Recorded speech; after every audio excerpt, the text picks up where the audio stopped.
The Little Red Hen.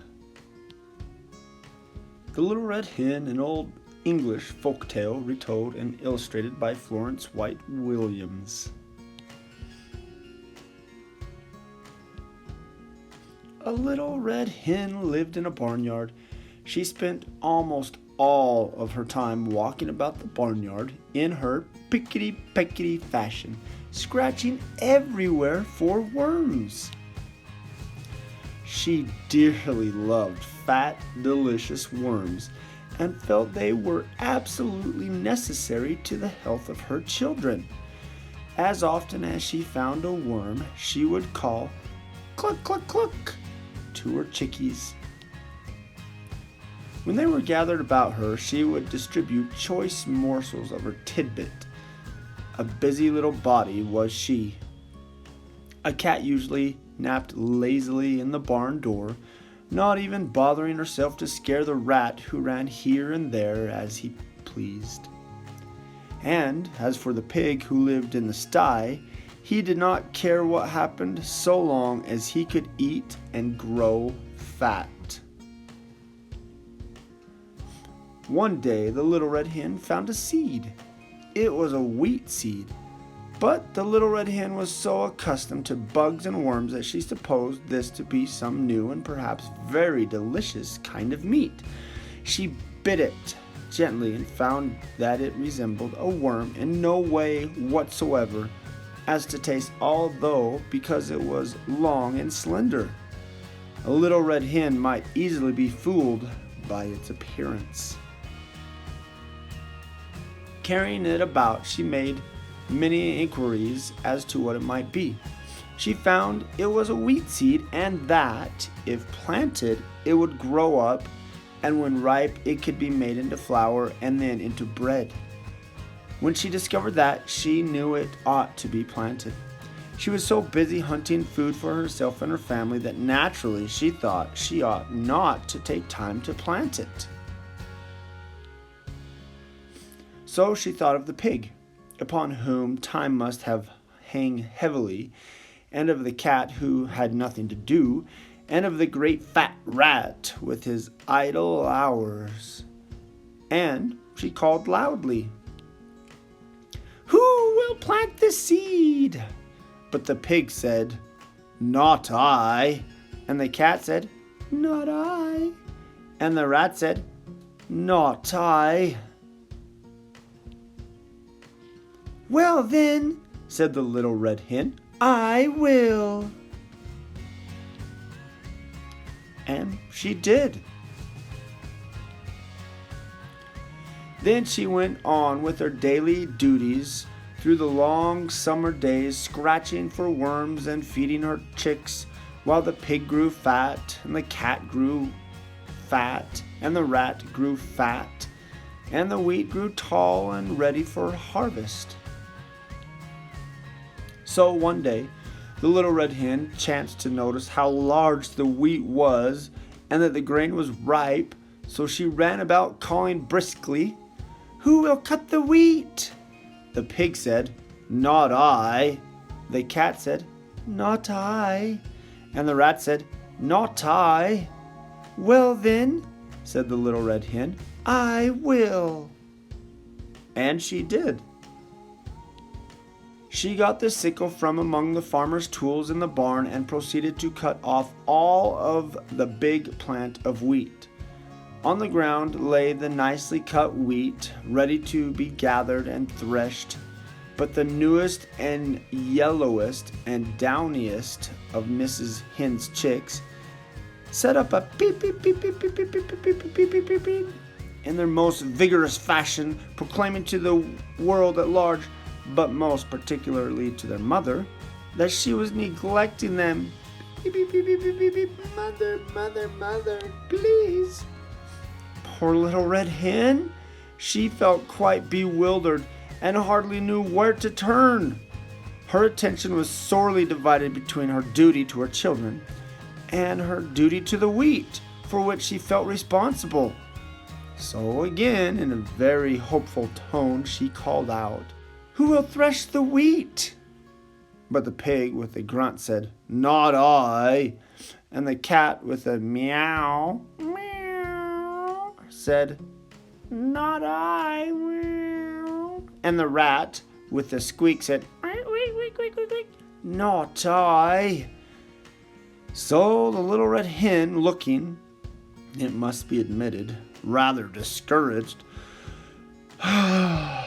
said, "Well, I will then." And she did. Of course, she had to feed her babies first, though, and when she had gotten them all to sleep for their afternoon nap, she went out and threshed the wheat. Then she called out, "Who will carry the wheat to the mill to be ground?" Turning their backs with snippety glee, that pig said, "Not I." And that cat, who said, "Not I." And that rat said, "Not I." So the good little red hen could do nothing but say, "I will then." And she did. Carrying the sack of wheat, she trudged off to the distant mill, where she ordered the wheat ground into beautiful white flour. When the miller brought her the flour, she walked slowly back all the way to her own barnyard, in her own pickety-peckety fashion. She even managed, in spite of her load, to catch a nice juicy worm now and then, and had one left for the babies when she reached them. Those cunning little fluff balls were so glad beep, beep, beep, beep, beep, beep, beep, beep, beep, beep, to see their mother. For the first time, they really appreciated her. After this really strenuous day, Mrs. Hen retired to her slumbers earlier than usual. Indeed, before the colors came into the sky to herald the setting of the sun, her usual bedtime hour. She would have liked to sleep late in the morning, but her chicks, joining in the morning chorus of the hen yard, drove away all hopes of such a luxury. Even as she sleepily half opened one eye, the thought came to her that today that wheat must somehow be made into bread. She was not in the habit of making bread, although, of course, anyone can make it if he or she follows the recipe with care, and she knew perfectly well that she could do it if necessary. So, after her children were fed and made sweet and fresh for the day, she hunted up the pig, the cat, and the rat. Still confident that they would surely help her someday, she sang out, "Who will make the bread?" Alas for the little red hen. Once more her hopes were dashed, for the pig said, "Not I."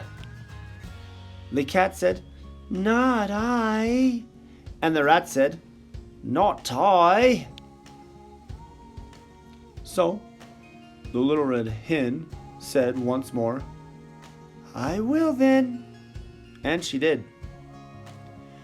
Feeling that she might have known all the time that she would have to do it herself, she went and put on a fresh apron and spotless cook's cap. First of all, she set the dough, as was proper. Then it was time she brought out the molding board and the baking tins, molded the bread, divided it into loaves, and put them into the oven to bake. All the while the cat sat lazily by, giggling and chuckling. And close at hand, the vain rat powdered his nose and admired himself in the mirror. In the distance could be the heard of the long-drawn snore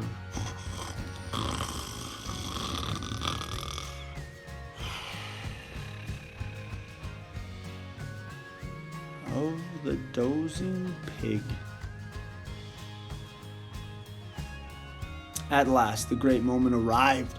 A delicious odor was wafted upon the autumn breeze, and everywhere the barnyard citizens sniffed the air with delight. The red hen ambled in her pickety-pickety way towards the source of all this excitement. Although she appeared to be perfectly calm, in reality she could only with difficulty restrain an impulse to dance and sing. For had she not done all the work on this wonderful bread? Small wonder that she was the most excited person in the barnyard. She did not know whether the bread would be fit to eat. But joys of joys!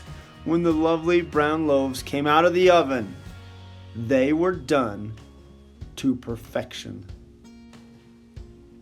Then, probably because she had acquired the habit, the red hen called, "Who will eat the bread?"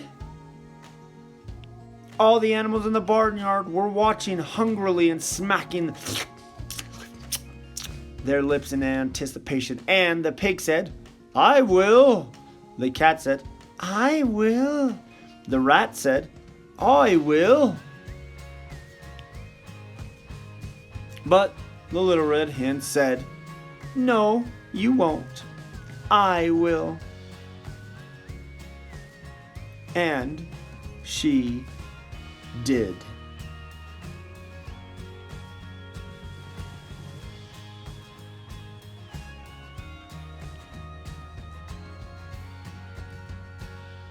Thanks for listening.